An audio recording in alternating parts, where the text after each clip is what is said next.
इससे बड़ा चुटकुला और जोकरी मोकरी। अरे भाई, आप सत्ता में हो, बिहार सरकार के पास एग्रीमेंट है उसके साथ, श्री सीमेंट के साथ, जो भी उस कंपनी का नाम होगा, बिहार सरकार के साथ एग्रीमेंट है।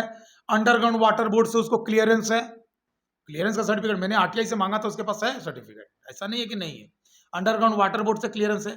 इनके सीएम वही है जो उस वक्त थे, इनके सीएम भी वही है जो उस वक्त थे। उस समय औरंगाबाद का ज्योग्राफी भी नहीं बदला है, 1 नंबर वार्ड से एकदम सटके, हमको लगता है कि 1.5 उसका हिस्सा वार्ड नंबर 1 में भी है। और पानी को सीमाओं का जानकारी नहीं होता भाई साहब, वो आपके ऊपर के आदमी के द्वारा जो बनाया गया नक्शा उसको फॉलो नहीं करता, प्रकृति अपने हिसाब से चलती है। श्री सीमेंट को शिफ्ट करें तो लगाने की अनुमति ही क्यों दी?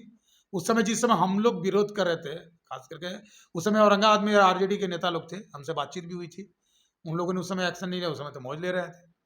और अभी अगर पत्ता खुलेगा ना, अगर बढ़िया से इंटीग्रेशन हो जाए, अगर बढ़िया से, अब तो उतना बड़ा इंटीग्रेशन है ना, उतना बड़ा मैं व्यक्ति हूँ ना, हम लोगों के पास कोई ताकत है, अगर सही से इंटीग्रेशन हो जाए तो उसमें पता चल जाएगा कि कितने लोगों का उसमें ट्रांसपोर्टिंग का काम चलता है, ठीक है, उनके प्रतिनिधियों का क्या क्या रोल है, उनके प्रतिनिधि के कौन कौन जो कजिन्स हैं उसमें ठेकेदार हैं, इनके प्रतिनिधियों का मैं सार्वजनिक रूप से नाम नहीं लूंगा, इनके प्रतिनिधि के कजिन जो हैंड टू माउथ थे, हैंड टू माउथ, आज वो अरबपति है इस श्री सीमेंट के भरोसे, ठीक है। और वहां पर ढेर सारे लोगों को मैं जानता हूँ, हम लोग तो एक गांव जैसा है औरंगाबाद शहर, हम लोग जानते हैं, सब एक दूसरे को जानते हैं।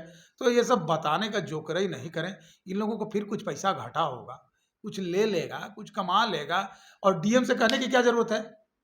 डीएम से तुम एक तो ऑर्डर ले और डीएम फॉलो करेगा। डीएम क्या है? डीएम रिंच पेचकस होता है सिस्टम का, ठीक है, वो मेन आदमी है जिले में, लेकिन वो रिंच पेचकस है ना सिस्टम का, गवर्नमेंट कह देगी, उस डीएम उसको फॉलो नहीं करेगा, बिल्कुल फॉलो करेगा। आपका उद्योग मंत्री है ना, उद्योग मंत्रालय आपके पास है, आपके पास पीएचडी मिनिस्ट्री है, आपके पास सबसे बड़ा होम है जो कुछ भी किसी तरह का संज्ञान ले सकता है, आपके पास एनएसएसओ है जिसका यहाँ पर राज्य सांख्यिकी जिसका उपक्रम है। तो आपकी यार क्या जोकड़ई कर रहे हो? कोई आपको कहे, कोई आप ही खुद ही रसोईया हो और आपको कोई कहे कि, और रसोईया ही कहे कि हम जी भूखे मर रहे हैं, जात पात फैलाओ, मार काट फैलाओ, अराजकता फैलाओ, सत्ता पर कायम करो, संसाधन उपलब्ध करो। ये जितने नेता हैं इनके सबके पीछे पीछे जो बोल रहे हैं, पिछले 25 साल का इनका आर्थिक इतिहास जान लीजिए। 25 साल पहले इनके पास क्या आर्थिक स्थिति थी? हम लोग से कुछ छिपा हुआ है क्या?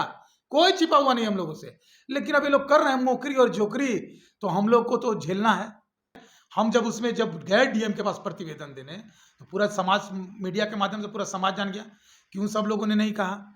यहाँ तो श्री सीमेंट करता है, बाहर में जो आप बोरिंग का अनुमति देते हैं, दूर के गांवों में दे रहे हैं, आपसे 25 किलोमीटर 30 किलोमीटर दूर गांवों में दे रहे हैं, उसकी अनुमति कौन दे रहा है? और नीचे का पत्थर तोड़ने का तुमको क्या अधिकार है, जो प्रकृति ने दिया है, जो करोड़ों अरबों साल पुराना है, उसको तोड़ने का अधिकार तुमको किसने दे दिया? और वो जब तोड़ दिए तो कुआं सूखेगा, चापाकल सूखेगा, कोई माइका लाल नहीं रुकेगा, साल भर में सूखे, 2 साल में सूखे, वो सूखेगा। इन लोगों को ये समझना पड़ेगा, जो बोल रहे हैं विद्वान लोग जो सत्ता में हैं, कि नदियों का जो बालू का लूट हुआ, तो वहां पर कहीं कहीं पर स्कैवेंजिंग जो है सो वांटेड होता है, और कहीं कहीं स्कैवेंजिंग मतलब बालू का जो उत्खनन है वो अनवांटेड होता है। खास करके जो ग्लेशियर रिवर है उसमें वो वांटेड है, लेकिन ये जो हम लोग का पेरिनियल रिवर्स है, जो छोटे छोटे नाले जो नदी का रूप ले लिए हैं, इसमें वो अनवांटेड है, क्योंकि वो बालू ही जो है सो नदी का जान है। और नदियां जब तक अविरल बहे, निर्मल बहे, तब तक वो आपके काम की हैं, वरना वो नाले से भी बेकार स्थिति में है। तो डिफॉरेस्टेशन यहाँ पे इनकी सरकार है। उसके बाद प्लांटेशन कितना हुआ उस पर है नहीं।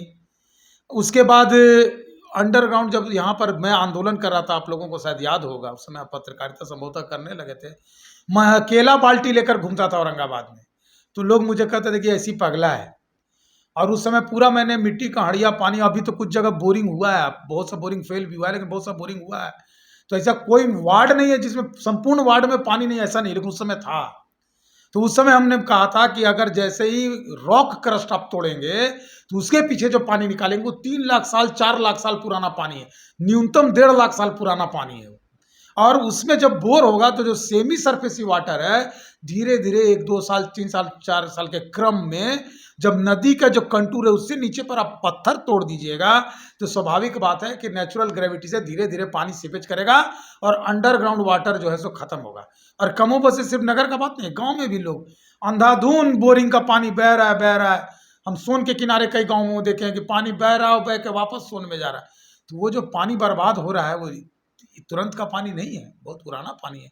और उसके बाद जब एक क्राइसिस होगा 1900 हमको लगता है 66 में अंडरग्राउंड वाटर बोर्ड का औरंगाबाद पर रिपोर्ट है कि यहाँ के जमीन में पानी नहीं है, पीने योग्य पानी नहीं है। इसलिए पीने योग्य पानी आप देखते होंगे मंजूराही डैम वहां से, और ये डाक बंगला नंबर 2 है, वहां पर वाटर टंकी है, नीचे लाइम सोडा प्रोसेस से वाटर ट्रीट होता था, पंप होता था। और यहाँ पर जितने भी पुराने घर के लोग हैं, जैसे हम लोग हैं, तो उनको सबके घर में वाटर सप्लाई का ही पानी आता था। वो फिर 90 के दशक में पानी गोल, बिजली गोल, सुरक्षा गोल, सब गोल हो गया। वो पाइप भी कट कुट के बिक गया। औरंगाबाद शहर में वाटर सप्लाई सिस्टम 92-93 के बाद हम लोग शायद नहीं देखे स्थिति। पुरानी बातों में मैं नहीं जाना चाहता, आप पर स्पेसिफिक स्ट्रिक्ट रहना चाहता हूँ आपके विषय पर। और ये जो छोटा मोटा श्री सीमेंट को जो नुकसान औरंगाबाद को करना था उसने कर दिया।